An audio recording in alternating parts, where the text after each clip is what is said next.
A member of the Senate Foreign Relations Committee, Senator Bill Hagerty of Tennessee, joins me now. Great to see you, Senator. Let's get back to this summit, which is coming up in hours from now. I mean, what are your expectations for it? I know President Trump says, look, the second meeting will be the critical one, but what are your hopes for today?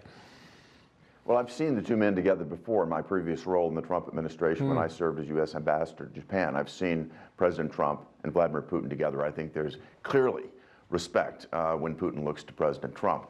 And if you look at from the situation that Putin is sitting in, what he's seen is the invitation that Joe Biden offered to come into Ukraine, waging war on domestic energy here in America, basically crushing Afghanistan and demonstrating that we have no resolve. That is all reversed now.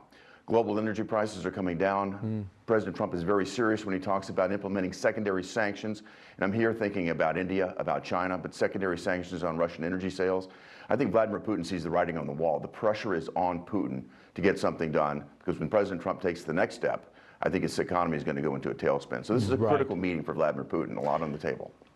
Senator, President Trump was asked about Russia launching more drones into Ukraine last night. I want you to listen to this and give me your thoughts. Sure. I think they're trying to negotiate.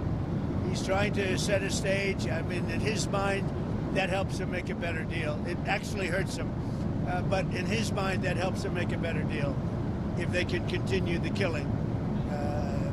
Maybe it's a part of the world. Maybe it's just his fabric, his genes, his genetics. But he thinks that makes him, gives him strength in negotiating. I think it hurts him, but I'll be talking to him about it later. Yeah, it's interesting, isn't it? Putin is relentless. What do you think of the president's comments there? I think Putin should take the president at his word. President Trump is tired of the killing. We all are.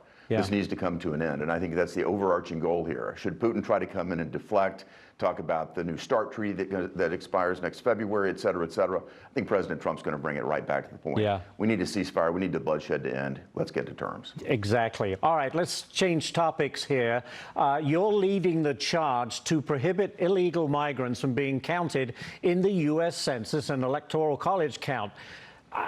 It's amazing to me how this works, but why is that so important to you? Well, I think it's absolutely critical. If you look at it, and again, we brought this up in the last Congress. I brought this to the floor of the Congress. Every single Democrat voted to continue counting illegals for the purpose of apportioning congressional districts and for the purpose of allocating electoral votes. This is all about power.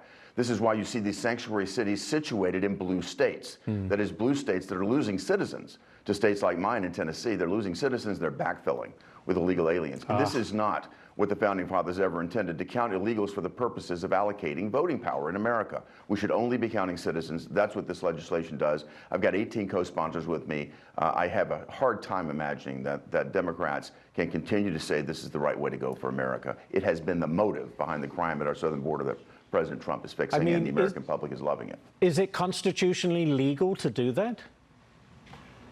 There's a constitutional interpretation, I think, that has been misapplied. It goes back to slavery days and what portion of a person is going to be counted, et cetera.